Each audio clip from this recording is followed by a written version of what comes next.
Assalamu alaikum masu sauraro. Ina muku sallama irin ta addinin Musulunci wadda addini ya tanada. Kuma sannunku da jimirin sake kasancewa da mu a cikin wannan tasha tamu mai albarka.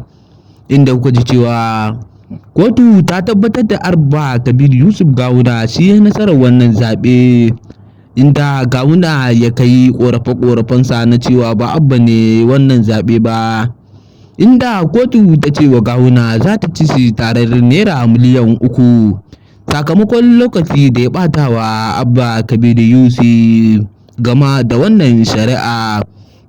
Mai sauraro, in dai wannan ne farkon ziyartarka cikin wannan tasha tamu mai albarka, ka daure ka danna mana subscribing kana ka danna mana alama ƙararrawa domin samun fitattun labaranmu da zarar mun ɗora. Inda a gefen nan kuma shugaban jam'iyya shugaban fati Rabi'u Musa Kwankwaso ya fito shi ma ya nuna farin cikinsa a bisa wannan abu da ya gabata na tabbatar da Abba akan kujerarsa, inda yake cewa ai inda Allah ya yi abu rabanka ne ba wanda ya isa ya hana ya zo har wajenka.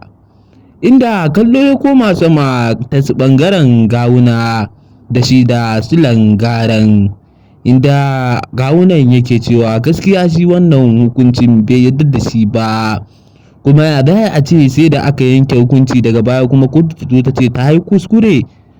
To ai kotu ya kamata in ta yanke abu ta yanke. Inda Abba Kabir yake ƙara zayyanawa Gawuna yake cewa to ai ko a ina ne in dai aka yi kuskure za a gyara kuskuren da aka yi, in dai ba kotun Allah ya isa aka je ba.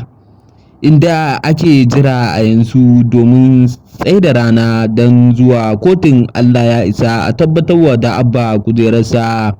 Mai sauraro, ka ci gaba da bibiyar mu a cikin wannan tasha tamu ta duniyar labarai domin baka fitattun labarai akan wannan shari'a da ake gudanarwa tsakanin Abba da Gawuna.